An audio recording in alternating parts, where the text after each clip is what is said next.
Bir chumchuq Allohdan xafa bo'libdi. Kunlar o'tdi, chumchuqlonmim demasmish. Chekinib, chuqur qayg'uga g'arq bo'libdi. U endi Robbisiga yuzlanmasdi va u bilan suhbatlashmasdi. Farishtalar chumchuq haqida Allohdan qiziqib so'rashdi. Har safar Alloh farishtalarga u qaytadi deb javob berar ekan.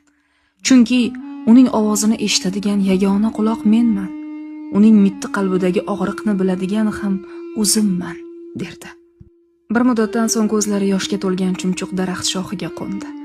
Qudrati cheksiz Robbim chumchuqni va nihoyat chaqirdi.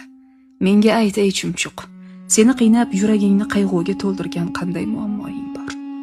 Farishtalar chumchuq nima deyishini bilmoqchi bo'lib unga qarashdi. Chumchuq ma'yus, biroz tamli ohangda dediki, mening kichkina inim bor edi. U yerda charchaganimda dam olardim, sovqotsam panoh topardim. Hech kimni bezovta qilmasdim. Hatto bu keng dunyoda u juda ham kichkina. Hech kimning joyini egallamas edi. Bir kuni kuchli bo'ron oqibatida uysiz joysiz qoldim. Qolganini chumchuq gapira olmadi. Gaplari bo'g'ziga tiqilib qoldi. Alloh taolo dediki, sen o'sha inda dam olayotganingda seni ovlamoqchi bo'lgan ilon uyingga kelayotgan edi.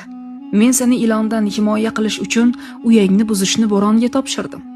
Bo'rondan qo'rqib, sen u yerdan qochding va ilondan qutulding. Sevgim bilan ko'plab muammolaringdan xalos qildim.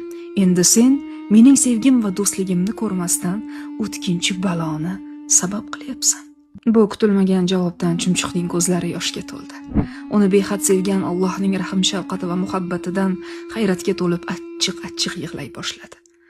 Ya Alloh, meni affet, deya olardi uyat bilan.